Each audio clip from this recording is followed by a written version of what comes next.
Okay, class. Topic for today's afternoon is theories and principle in the use and design of technology-driven lesson. First is sasabihin natin dito yung sinabi ni Edgar Dale na the phone is a visual analogy. It's like all analogies. It does not bear an exact and detailed relationship to the complex element it represents. Sinabi ni Dale Scone na doon sa phone, doon niya minodelo yung mga pangunahing elemento ng kasanayan sa pagtuturo.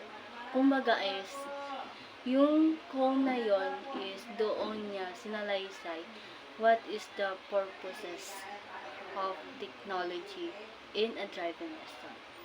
And punta tayo sa to be preparing to become a teacher. It is the 8 M's of teaching, and each element contributes to ensuring effective instruction. The 8 M's is milieu. Ang milieu is the learner environment. Sinasabi doon is yung classroom, doon yung pangunahin yung mga bata na nagiging relax sila, kumbaga comfortable sila sa iisang classroom. And hindi sila ganoon na competitive, basta yung moral lesson and enjoying with the environment na feel nila. And the second is matter, or the content of learning. Hindi naman lahat ng teacher is master. Kumbaga is need to know na hindi purpose kung ano yung master mo, yung lesson. Ang mahalaga is natututo yung bata na hindi sila ang matter is sinasabi dyan is magti-teach ka in a right way na alam mo yung information na hindi malaki o malawak yung information, basta alam ng bata kung ano yung sinasabi mo in the right way na alam nila. And the third 8 M's is method, or teaching and learning activities. Yan yung pagpaplano. Hindi lang yung pagpaplano na ang purpose mo is matuto yung mga bata na doon sa lesson mo. Dapat matuto rin sila ng values. Kumbaga is in a way na natutunan nila, dapat natutunan din nila yung komportable sila sa lesson na tinatalakay mo. Kasi doon in a way na nag-aatatalakay ka and hindi nila alam kung yung moral disciplines, paano sila matututo kung hindi nila ina sarili nila. And the fifth word is material, the resources of learning. Minsan ang pangunahing kapangangailangan ng isang guro ay material. Nandiyan yung ballpen, notebook, and instead other resources na pwedeng ipanturo. Hindi lang yun, more on discussion. And hindi natututo ang mga bata sa discussion lang kasi may mga bata na visualize. Kumbaga is nakikita nila, natututo sila kapag nakikita nila. The fifth is media, communication system. Yan, dito na nagdadalo yung technology. Hindi lang tayo nagkakaroon ng resources na magkaroon sa ating classroom. Magkakaroon din tayo ng media. Or, yan yung the second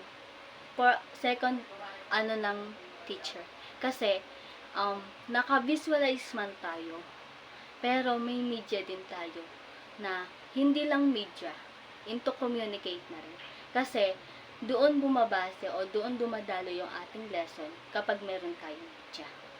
And the sixth is motivation, arousing and sustaining interest in learning. Yan. Bago tayo mag-umpisa magturo, dapat ma-motivate muna natin ang mga estudyante natin na doon sa ating lesson. Kasi once na hindi sila motivated, paano yung dadaloy ng lesson natin? Paano tayo magkakaroon ng more information sa kanila or student-centered learning pag tayo. And paano tayo magdi-discuss kung ang mga estudyante natin is malumanay. Kaya nagkakaroon tayo ng motivation para mapagaan ang atin o maayos yung pagdadaloy ng ating pagtuturo. And 7 is mastery, externalization of learning. Hindi lahat ng teacher is mastery ang kanilang lesson. Nagkakaroon din sila ng mastery. Hindi lahat ng teacher is master lahat. Hindi mo naman lahat as in sa uluhin or basahin in a whole module. Ang kailangan lang doon is yung ano yung naipapasok na sa utak mo. Ano yung pangunahing source na nalaman mo. Kumbaga is, hindi natin pwedeng idokdok sa utak natin kung ano yung maibibigay natin sa kanila. At isipin din natin, ano ba yung hindi nila naiintindihan, kung may paglilinaw ba sila. Kasi may mga lessons or may mga discussion na hindi nila naiintindihan kung ano yung dinidiscuss natin. Kaya nagkakaroon tayo ng pagka-question. Doon pala ang makikita natin na hindi talaga na kahit hindi natin mastery, basta yung information na ibibigay natin sa student natin is naiintindihan nila. Measurement, evidence that learning took place. Diyan na tayo nagbibigay ng mga summative or mga tests na doon nakasalalay kung natuto ba sila or may nakuha ba silang information sa atin. Na nakinig lang ba sila or nag-upo lang ba sila.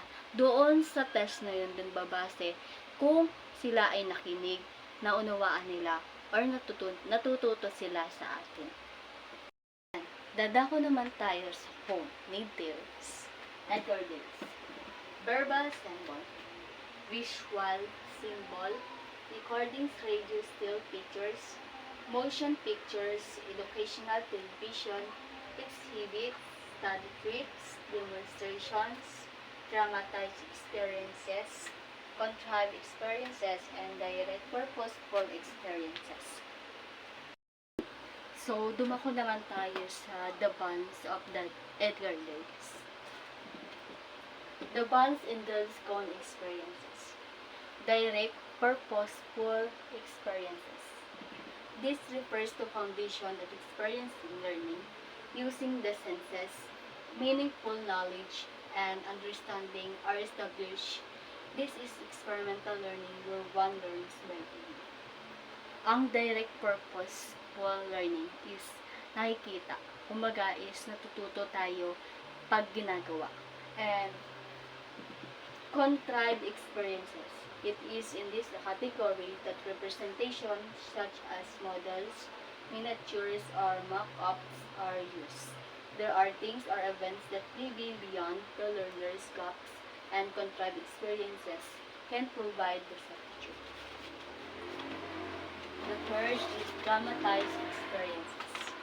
These are commonly used as activities that allow students to actively participate in the reconstructed experiences through role planning or dramatization.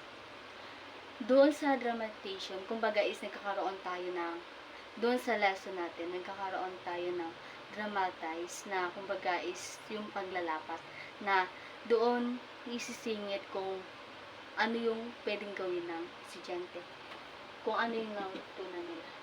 And when one decide when one decide to show how things are done, demonstration is the most appropriate experiences. It is an actual execution of the procedure or process. A demonstration of how to bake a cake or how to execute the done step is an appropriate way of making the learning experiences meaningful. Yung demonstration is ginagawa siya in actual. Kumbaga is hindi lang sa discussion tayo nagkakaroon ng paliwanag, hindi lang sa cognitive maging dapat sa physical. And alam natin kung ano yung tinuturo natin. Kaya tayo nagkakaroon ng demonstration para alam natin kung ano yung ginagawa natin at alam natin kung ano yung dapat way na maging procedure, kung by step ba siya or ano yung lesson na mahahatid mo sa estudyante mo. Study trips. There are actual visit to certain location to observe a situation or case which may not available inside the classroom. Study trips. Study trips is not trips. Kumbaga, study. Yan, nagkakaroon tayo ng learning without outside the classroom. Na hindi lang sa classroom tayo natututo, maging din sa environment. Kaya tayo nagkakaroon ng study trips para magpunta tayo sa location and mag-observe tayo ng mga pangunahing mga bagay doon and doon tayo natututo what is the purpose of meaningful of the lesson. These are exhibits. These are display or models such as pictures, artifacts, posters, among others that provide the message of information. There's a basic view. However, there are currently exhibits that allow the viewers to manipulate or interact with the display, and as a result, the exhibits become more engaging and fun. Ang exhibits ay hindi lang siya nakikita in technology. Nandoon tayo sa location na yun. Kumbaga is, ang demonstration is, ang pinagkaiba ng demonstration exhibits is, ang demonstration is na hahawakan natin and nandoon tayo sa location. But the exhibits is nandoon tayo pero hindi natin nahahawakan. And more on senses lang. More on visualize lang. And this television and motion pictures. These are technology equipment provide the dimensional reconstruction of the reality. These are allow learners to experience the situation being communicated through the mediate words. They provide the feelings of realism as viewers try to understand the message portrayed by actors and films.